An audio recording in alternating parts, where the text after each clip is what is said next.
And the first item is the apologies for absence and substitutions. So, Emma. We have apologies from Councillor Michael Adams. The end. And we better put Michael's in, haven't we? Yeah. Oh, has he come off all the committees? I don't know. I haven't had any, but I can take Okay, then. All right, we'll move on then. So, item 2, approve as a correct record the minutes of the meeting held on 14th of October, and that's on page 5. I'll move those. We agreed? Yeah. Okay, can we do that? Because we're not quorate, are we? We're not quorate. You've got 4, so you're okay. Yeah. Yeah. Paul, we Paul one to the meeting. 3 supporters. 3 supporters. 3. That'll do me. Yeah, thank you. Declarations of interest. Leader, agenda item number 8, and I will leave the room for that session.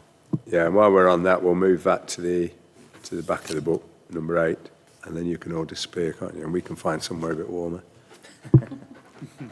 Okay.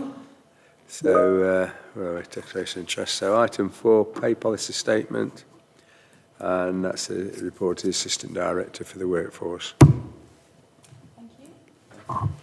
Thank you, Chair. Thank you. So, I believe members are familiar with the fact that we do have to publish on an annual basis the pay policy statement. So, it is a legal requirement by the Localism Act 2011 that local authorities publish this pay statement in March of each year. But also under the Local Government Transparency Code of 2015, there are certain pay policy information that must be published by February. So this statement's tabled today so that it allows you time to review its contents and hopefully approve before it goes to Council in January. And that's when we can meet our deadline of the 3rd of February. So the pay policy statement sets out the policies relating to chief officers and the pay for employees. It also identifies the ratio of the CEO's salary to the lowest paid member of staff. On page 11, you'll see those ratios, and our ratio is 5.28 to 1, which is quite healthy. It's reduced again this year, and that's based on the National Pay Award for NJC, where a fixed amount of £1,290 was paid to all employees on those pay points. Essentially, that meant our lowest paid workers received a 5.5% increase. So that continues to be published by my predecessor. And as you can see, in terms of how we're doing there, from a mean perspective, this has increased from 2.9% to 4.1%. However, the median, that's narrowed in terms of 4.8% to 1.6%. So when it comes to gender pay gap, this is an area that we continue to look at our policies in terms of how we support people through promotion, how we develop people to ensure that there's fairness and transparency in that approach to support women in the workplace. So there are various other policies within the pay statement. As I've mentioned, members are familiar with these. And this is essentially showing the transparency in all of our pay-related processes and policies. So basically, it's left for 2 recommendations, and that's for this committee to approve the pay policy statement so that it can go to council before implementation and for publishing on our website. Thank you, Chair. Thank you very much. Any comments? Marge? Thank you, Chair. It's not really a question because I'm fairly sure I've heard the answer before, but I just want to check it.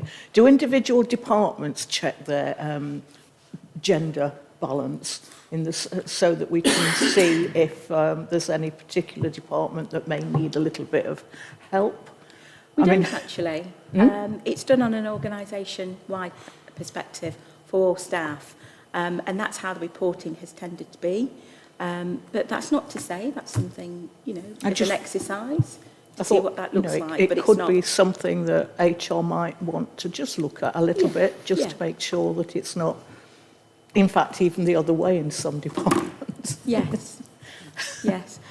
There's also a duty on HR to ensure that on an annual basis that there is that scanning from an equal pay perspective in terms of perhaps through the year where various roles have been appointed, if there are any equal pay issues that have arisen, because they should be raised with the SLT and addressed accordingly. But also from the gender pay gap, that's something new that's not been done before. So we're one for doing things outside the box, aren't we?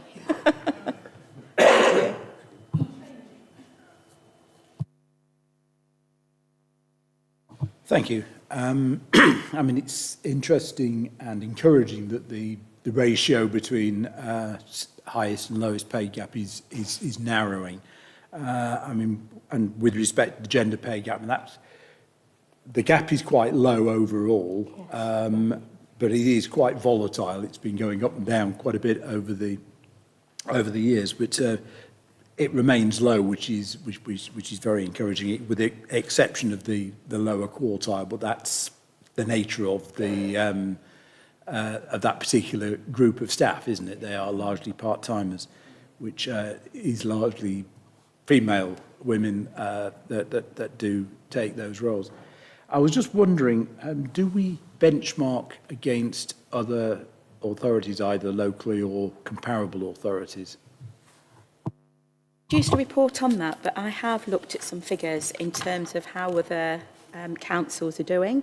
So I've looked at Notts County Council, I've looked at Ashfield, I've looked at Bassett Law and Nottingham City Council.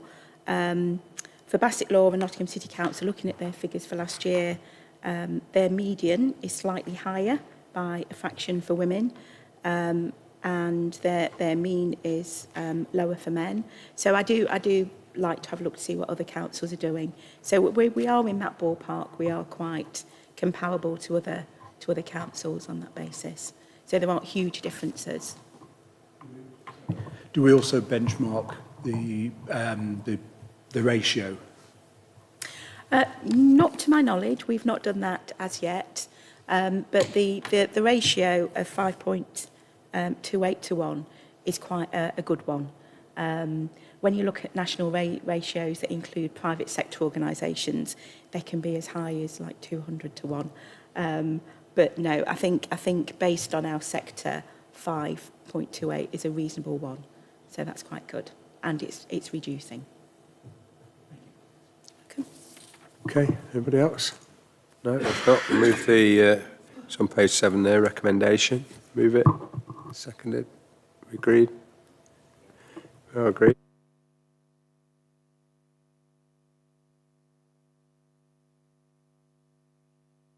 We'll move to the exclusion of press and public on item 6. There are none on item 5. There's nothing urgent, is there, that's down for item 5, so that's clear.